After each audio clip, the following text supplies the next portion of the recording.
So now बारी renewable technologies limited अब देखिए स्प्लिट हो चुका है और स्प्लिट के बावजूद भी ये स्टॉक रुकने का नाम नहीं ले रहा है। 1500 के अराउंड आ चुका है और अभी भी स्टिल इसके चलने का रीजन लोग जानना चाहते हैं कि ये कब तक ऐसे चलता रहेगा। मैं रीजन आपको बताता हूँ। डेफिनेटली ये रीजन जो है ना वो काफी बड़ा है मार्केट के अंदर, बट अगर आप देखें प्राइस वाइज तो हाँ बीच में शॉर्ट टर्म में आपको थोड़ा सा धीमापन देखने को मिल सकता है, बट अगर लंबे नजरिए से देखें तो ये स्टॉक रुकेगा नहीं। ये स्टॉक यहां से भी 3 गुना 4 गुना हो सकता है। तो अभी अगर आप देखें तो वारी रिन्यूएबल टेक्नोलॉजी, सबसे पहले मैंने आपसे यही कहा था कि इसका काम क्या है ये जरा समझिए। ये सोलर ईपीसी कंपनी है, सोलर ईपीसी कंपनी। इसी की एक और कंपनी आने वाली जो कि सोलर पैनल बनाते हैं। और वैसे भी हम जानते हैं कि हमारे मार्केट में रिन्यूएबल एनर्जी की जो थीम है वो बहुत ही सटीक है और अच्छे खासे स्टॉक्स जो है वो रनअप दिखा रहे हैं। टाटा पावर जैसी कंपनी रनअप दिखा रही है, बट एक्चुअल में अगर आप पूछें कि सोलर पैनल वाली कोई कंपनी लिस्टेड है तो वो आपको ढूंढने से भी नहीं मिलेगी, और अगर एक आध मिल भी गई तो उसके अंदर क्वालिटी नहीं होगी।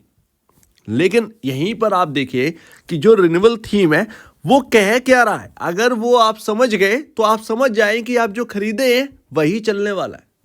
सो ऑलरेडी मैं कई बार डिस्कस कर चुका हूं आपके सामने, और इस स्टॉक के अंदर अगर आप देखें ये इतना भाग क्यों रहा है, इसका रीजन मैं आपको बताता हूं। यहां पर ना आप सोलर ईपीसी की बात कर रहे हो, ये करते क्या। यहां पर आकर आपने ऑर्डर दिया कि भाई मेरे को ना 100 मेगावाट का एक प्लांट लगा के दीजिए जो कि मेरे फैक्ट्री के लिए काफ़ी यहाँ पर जो है इम्पोर्टेंट है। तो आप क्या करेंगे, आप सोलर ईपीसी कंपनी को ऑर्डर देंगे 100 मेगावाट कैपेसिटी का यहाँ पर प्लांट लगाइए, मेरे लिए बना के तैयार करिए और उसको ऑपरेट करिए। सिंपल सी बात, ये वो काम करते हैं। जैसे कि आप एक पर्सन है, आप ऑर्डर देंगे वारी रिन्यूएबल को, वारी रिन्यूएबल आपके लिए सेटअप करके देगी पूरा प्लांट, और यही तो चलने वाला है। क्योंकि अगर आप देखेंगे भाई पावर कंपनियां ना उनको बिजली बेचनी है, सिंपल सी बात है। चाहे वो हजारों यहाँ पर सोलर पैनल क्यों ना लगाते, सोलर पैनल लगा के क्या काम है जबकि नेट सेल ही आप नहीं बना पा रहे हो या प्रॉफिटेबिलिटी आपकी नहीं बढ़ रही है। यही तो बात है। तो काम कौन सी कंपनियां करेंगी सबसे ज्यादा, जो सोलर पैनल बनाती हैं, जो कि सोलर ईपीसी कंपनी है, सोलर पैनल ईपीसी कंपनियां है, उनका यूज ज्यादा है इस रिन्यूएबल एनर्जी में, ना कि पावर कंपनियां।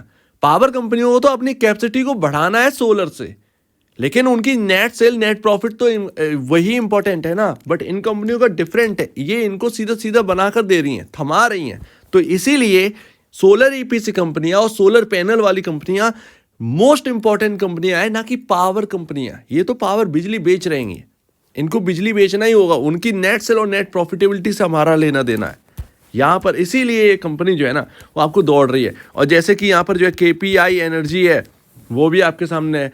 तो ये दो ही कंपनियां हैं जो कि अभी यहाँ पर जो है ना अच्छा खासा ग्रोथ डिलीवर कर रही हैं। आप नेट सेल्स आप देखिए किस तरीके से, तो इसी का रव ऑफ इफेक्ट जो है ना वो आपको देखने को मिला है। लेकिन हाँ बबल ना बने बस, क्योंकि अगर बबल बनता है इन चीजों के चलते, जब वो बबल फूटेगा तो भले ही रिन्यूएबल एनर्जी की थीम चलती रहे, ये स्टॉक ना 60% करेक्ट हो सकते हैं। और अभी ना मार्केट कैप आपका 15 या 391 करोड़ का पहुंच गया है। केपीआई एनर्जी जो है वो आपसे पीछे रह गया है, जबकि इनकी नेट सेल्स नेट प्रॉफिट जो है वो ऑलमोस्ट बराबर है। 19-20 का फर्क है वारी रिन्यूएबल एनर्जी और केपीआई एनर्जी में। बट फिर भी मैं यही कहूँगा कि बबल ना बने, क्योंकि आप देखिए नेट सेल ना अभी भी उतना नहीं है कि भाई साहब यहाँ पर जो है इतना बड़ा मार्केट कैप अचीव करके बैठे, और वो चीज़ दिख भी रही है। आप देखेंगे 144.52 का यहाँ पर जो है 144.92 का पी रेशियो है, 24.58 का यहाँ पर इंडस्ट्री पी है। आप देखेंगे किस कंपैरिजन यहाँ पर जो है क्या आपको देखने को मिल रहा है। सिंपल सी बात है। इवन आप देखेंगे प्राइस टू बुक वैल्यू, ये स्टॉक ना मतलब 2 से 3 गुना होगा एक टाइम पर, लेकिन अभी वो टाइम नहीं है। वो टाइम क्यों नहीं है, अभी यहाँ पर ना 86.91 का प्राइस टू बुक वैल्यू हो चुका है। अब आप समझ रहे हैं ना, प्राइस टू बुक वैल्यू 17 रुपए की प्राइस टू बुक वैल्यू है, बुक वैल्यू है आपकी, और 17 रुपए से ये स्टॉक कहाँ काम कर रहा है, 1500 के अराउंड। दैट्स वाई ये अभी बहुत महंगा हो चुका है, बबल जैसा यहाँ पर जो है फील आ रहा है। एक टाइम पर होगा, लेकिन उस वक्त अर्निंग जो है ना वो 2 से 3 गुना होने के लिए ना यहाँ से अर्निंग चाहिए होगी। अर्निंग्स भले ही बढ़ रही हैं, भले ही आपको जो है बहुत अच्छा खासा ग्रोथ हमें देखने को मिल रहा है, और ग्रोथ के मामले में आप देखिए क्वार्टर दर क्वार्टर आप देखेंगे तो 150 करोड़ से 324 करोड़ का यहाँ पर जो है सेल्स आई है। तो इसीलिए तो मार्केट जो है ना वो काफ़ी यहाँ पर पसंद कर रहा है वारी रिन्यूएबल को। लेकिन पसंद कर रहा है, ये तो एकदम ना बिल्कुल अलग सिनेरियो सा चला जा रहा है। 86 टाइम यहाँ पर जो है ना चल रहा है, ये बहुत ज़्यादा हो गया, बहुत ज़्यादा हो गया भाई। 20 गुना चलो ठीक है, समझ में आता है, 40 गुना समझ में आता है, लेकिन ये 86 टाइम ये बहुत बड़ी बात है। सो दैट ये थोड़ा सा प्रॉब्लम क्रिएट कर देगा। लेकिन मैं फिर भी बताऊं कि ग्रोथ अगर इस तरीके से जारी रही ना, तो अगर कोई बड़ा डिप भी आया ना तो इसको सस्ता करेगा और फिर वापस यहाँ पर जो है तेजी कर देगा, क्योंकि बुक वैल्यू भी तो बनेगी। अभी आपके नंबर से इस तरीके के दिखा रहे हैं, लेकिन फिर भी कितना बना लोगे, ये भी बात आती है।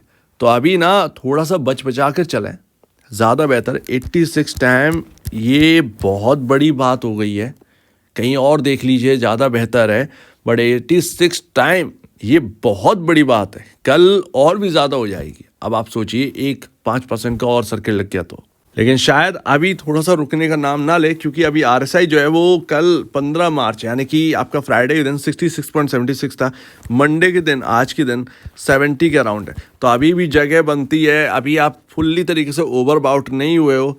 यहाँ पर ऑलमोस्ट यहाँ पर आप कह सकते हैं 1800 तक के भी लेवल आ सकते हैं, तब तक आप महंगे मतलब ओवरबाउट नहीं होंगे बहुत ज़्यादा।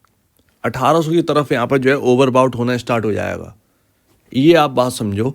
तो थोड़ा सा ना इस वक्त अपने आप को थोड़ा सा कैप रखिए, ज़्यादा बेहतर है।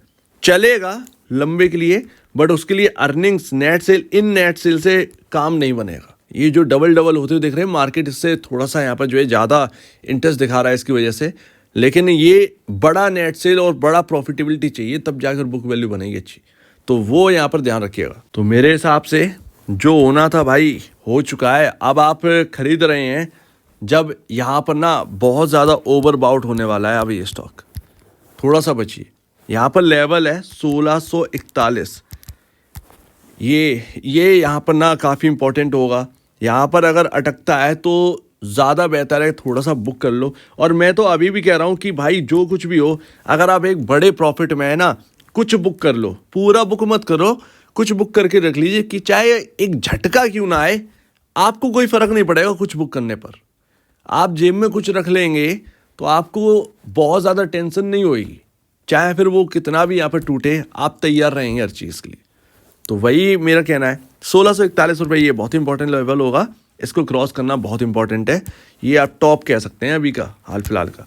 लेकिन मैं तो यही कहूँगा थोड़ा सा बचें, कहीं और जगह पर देखें, ज़्यादा बेहतर है। यहाँ पर 86 टाइम की बुक वैल्यू ये बहुत बड़ा हो गया, बहुत बड़ा हो गया। भले ही कुछ भी हो, लेकिन ये स्टॉक बहुत महंगा हो चुका है अभी के। सो उम्मीद है काफ़ी कुछ आपको समझ में आया होगा। लेट्स सी कि ये महंगापन इसको रोकता है या फिर ये और महंगा होता है, क्योंकि इसके लिए कोई सवाल जवाब है ही नहीं, क्योंकि मार्केट के अंदर और कोई कंपनियां है ही नहीं। वारी रिन्यूएबल है, KPI एनर्जी है, ये दो ही है। और KPI एनर्जी इनसे काफ़ी ज़्यादा सस्ते हैं, लेकिन वहाँ पर थोड़ी सी डेट की प्रॉब्लम भी है। डेट की प्रॉब्लम है, लेकिन वो डेट की प्रॉब्लम भी सब सही हो जाएगा, क्योंकि ये सेक्टर जो है ना वो बूम है इसके अंदर रहेगा। सो उम्मीद है काफ़ी कुछ आपको समझ में आया होगा। एक बार निवेश से पहले या बेचने से पहले अपने ब्रोकर या एडवाइस से जरूर सलाह ले लीजिएगा। अदरवाइज आपके सामने ये पॉइंट्स है, आप खुद भी अपना डिसीजन ले सकते हैं। तो आपका क्या कहना है इसके ऊपर कमेंट सेक्शन में, और आप दीजिए वीडियो देखने के लिए बहुत धन्यवाद दोस्तों।